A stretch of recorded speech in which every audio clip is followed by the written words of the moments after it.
Good morning. Today is Sunday, November 10th, 2024.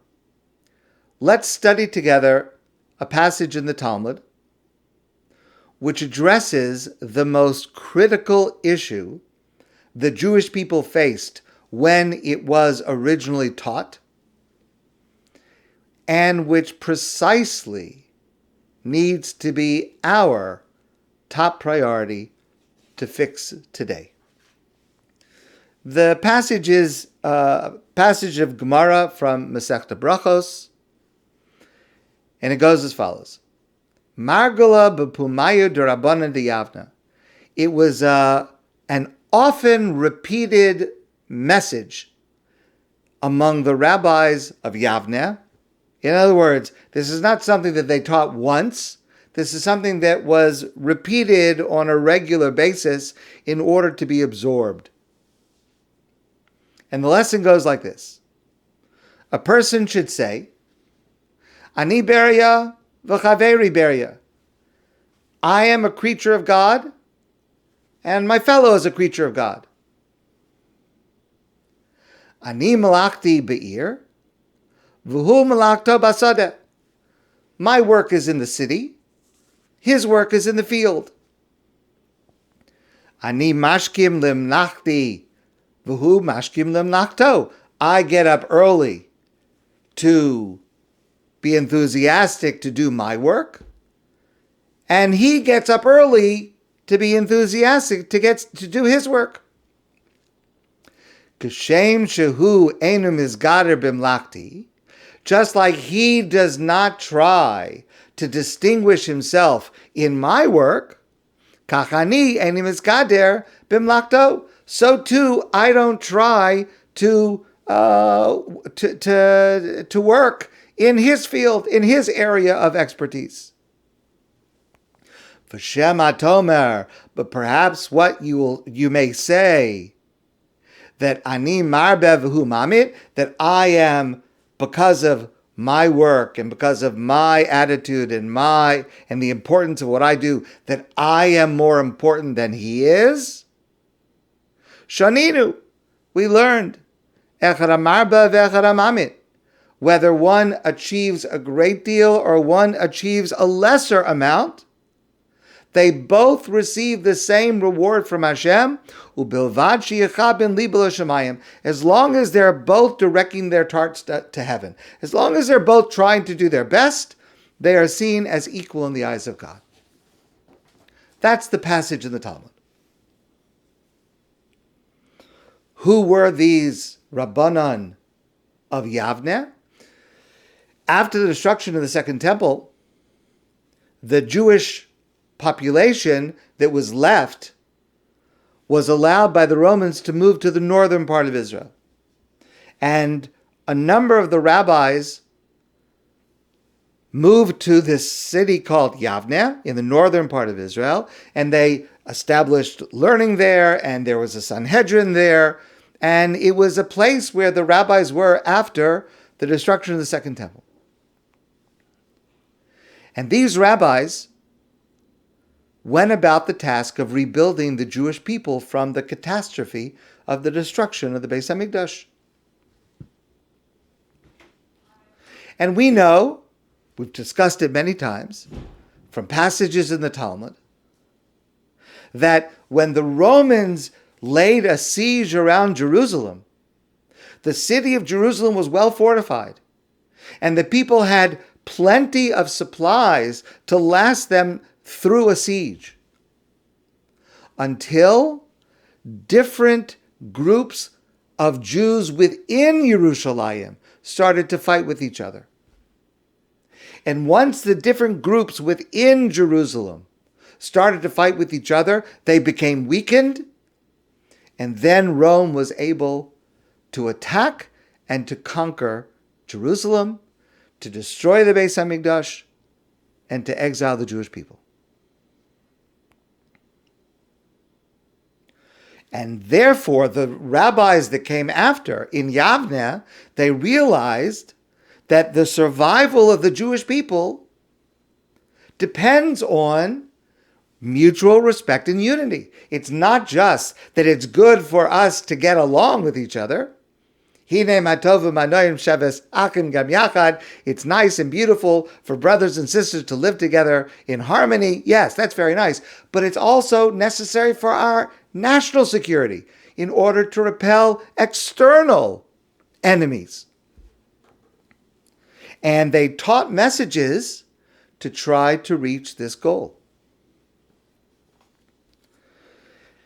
And of course, as we've discussed numerous times this year, from different sources, this is precisely the situation that we find ourselves in, where over a year ago our enemies decided to attack, and it's clear they saw that when there was internal dissension among the Jewish people within Israel, outside of Israel, that's the moment to attack. That's the moment when we are vulnerable.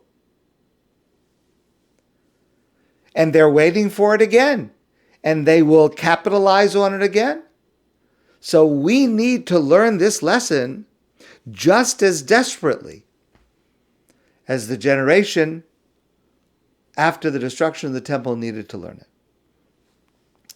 Rabbi Avraham Kook understands that this passage contains the roots of how to be able to approach this subject.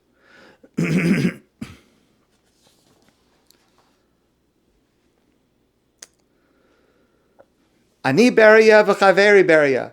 I'm a creature of God, and you're a creature of God. Every single one of us has a physical body. We have a psychological makeup. We have social needs. There's no difference in this between one person and the next. Every single person has two of these, one of these. Every man has this, every woman has this. To recognize that we are all creatures of Hashem will help us to understand that not only in our physical lives, but in our dreams and our desires, we have the same dreams and desires. And even if we disagree with each other on important matters, I'm not talking about narishkeit, I'm not talking about just arguing about silly things. We disagree with each other, different groups of Jews, about serious issues. But that has nothing to do with the basic values that everyone holds. We want to live. We want to live in a healthy way, in a way that is just, in a way that's moral. And on the most basic level, there are no differences between people. Yes, one person is a little bit taller, another person is a little bit shorter. One person is a little bit bigger this way and a little bit bigger that way and smaller that way. It's minor, because I'm created by God and you're created by God. And if I internalize the fact that both of us are creatures of God, yes, we can argue, and we can argue vociferously, but we would never demean each other, because I recognize that you and I are both creatures of Hashem. Ani malachti ba'ir, v'hu malachta basadeh. I work in the city, you work in the field. I do a lot of my work sitting at a desk, looking at a computer or a screen. And you may spend your time working in a factory or in an office or fixing things. There are all kinds of different jobs.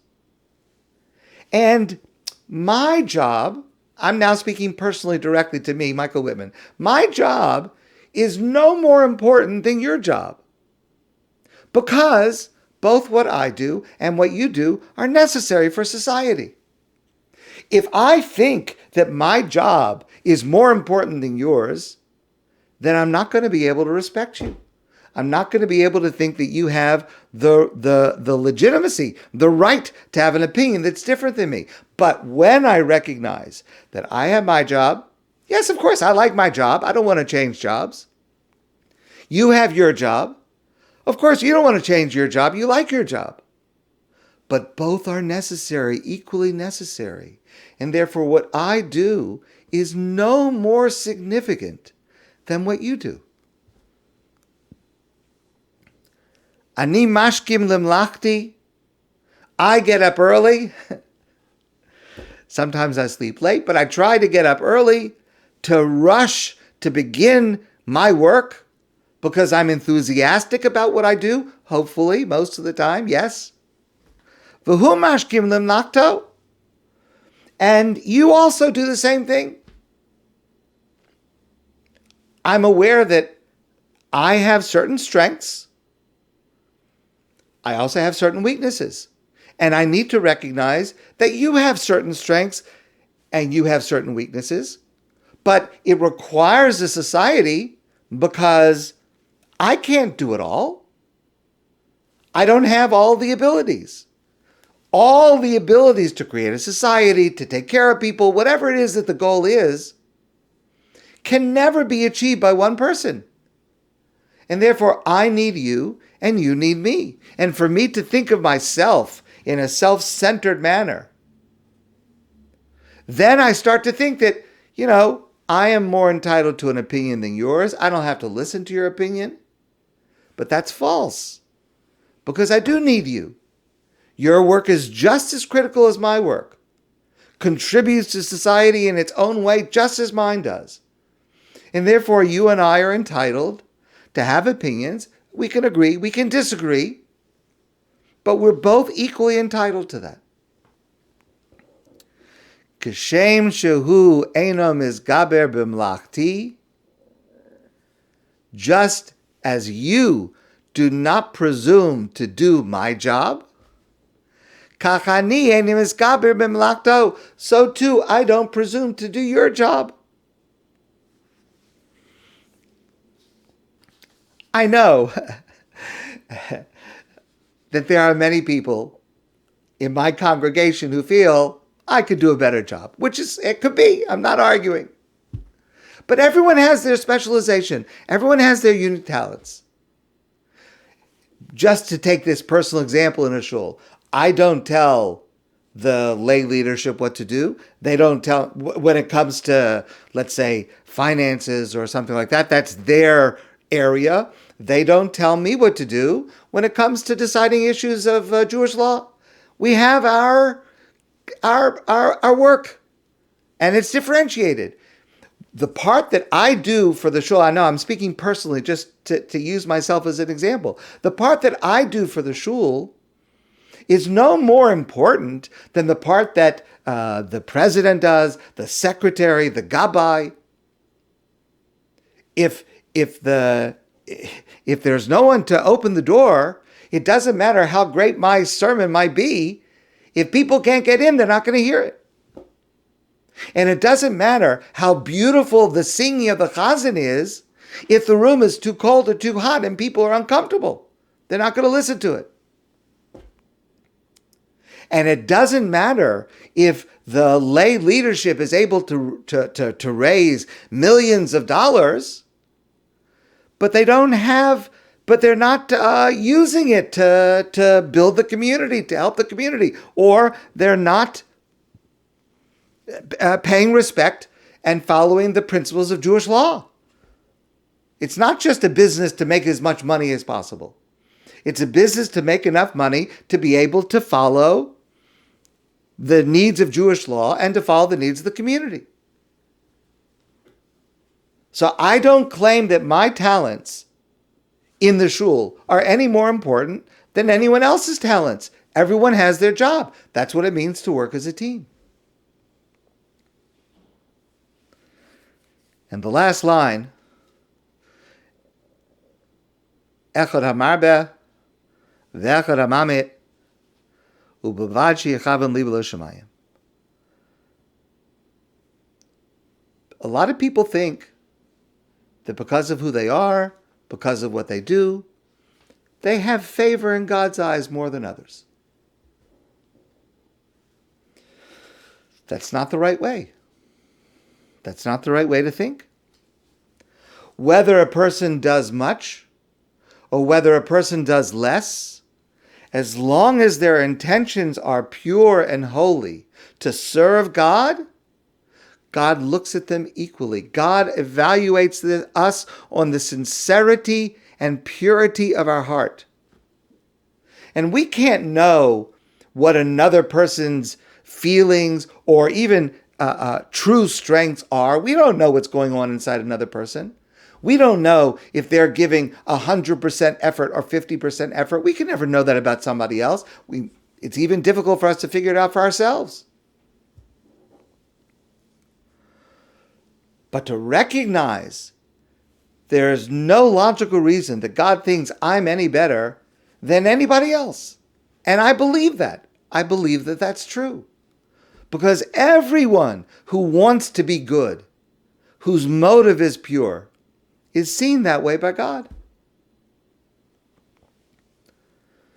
Again, of course, we can disagree. We need to disagree. There are issues facing the Jewish people in Israel, around the world, here in Montreal. There are serious issues, and we've discussed many of them. And we argue passionately for our opinion. We can disagree. We must disagree. We must speak up when we think some group or a person is acting improperly or leading people in a direction that is not healthy. We must speak up, but never belittle. That's the distinction.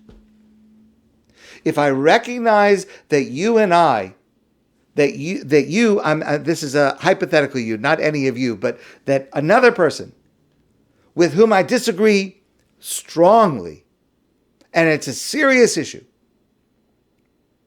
but I recognize he wants what's best for the Jewish people, just like I want what's best for the Jewish people. Okay, we see it differently. Okay, I'm going to disagree with him. But his motive is the same as mine. And if his motive is truly what's best for the Jewish people, God is not going to look any more favorably upon me than upon him. Because maybe he's right and I'm wrong. Because I'm not the only one that has the abilities, the insight, the judgment. We all have that. And if I can recognize that I am not the smartest, I'm not the only, I'm not the best, but rather we share all of these talents. And it's true that you need me. The Jewish world needs me. And it is also true that I need you. And when I keep in mind that both of those statements are true, then we may argue, and we may argue passionately, but we will not belittle. And that's the key difference. This is the message of unity and mutual respect that was taught in Yavneh, not taught once as a lecture, but margula b'pumya. It was something that was repeated often on an ongoing basis to remind people this is how we get to a state of unity. Not that we all agree, but that we don't belittle. And that comes from recognizing that what you have to offer is just as valuable as what I have to offer. It's just that we see it in a different way. This is what our sages taught at one of our darkest hours of a national crisis. And we find ourselves today in a parallel dark hour and crisis. And this must be our message today, just as it was for the sages of Yavneh. My friends, I wish you a great day, and I look forward to seeing you soon in person.